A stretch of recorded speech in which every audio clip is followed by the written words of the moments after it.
Sira kasi silang gumagawa.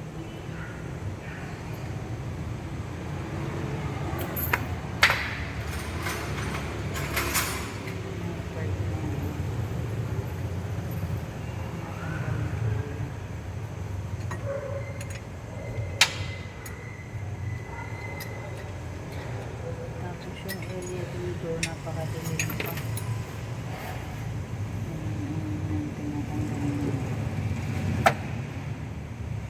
Kasi yan naputol, kaya hindi siya tumakbo. 3 araw na rin yata itong hindi tumakbo kasi naputol yung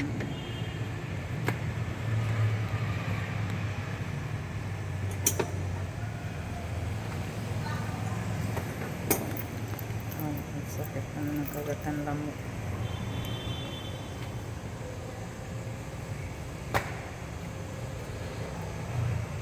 Grabe no, nakis yung kagat ng lamok, sobrang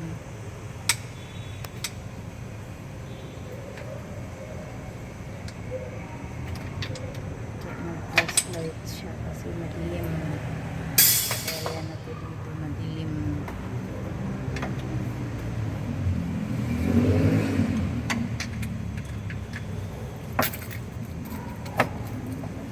Kasi siya malabas kasi ayun ang umanda.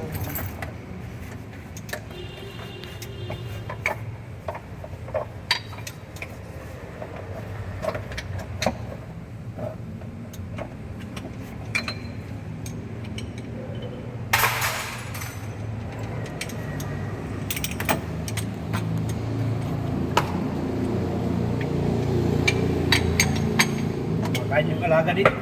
Ha? Kumakain yung alaga. Alagang lamok. Ang dami nga eh. Sobrang lalaki.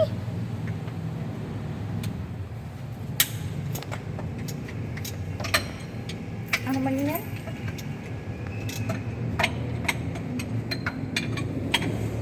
Hindi ka tuloy makaano.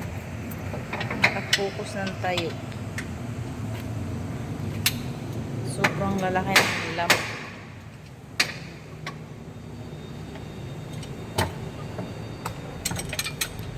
Pinilamok na talaga ako.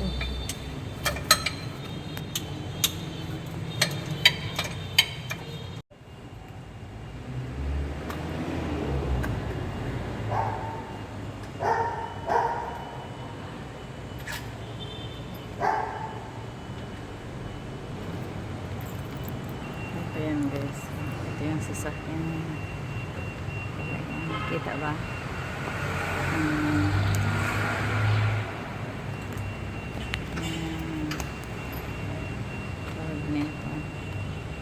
Pinapagawa.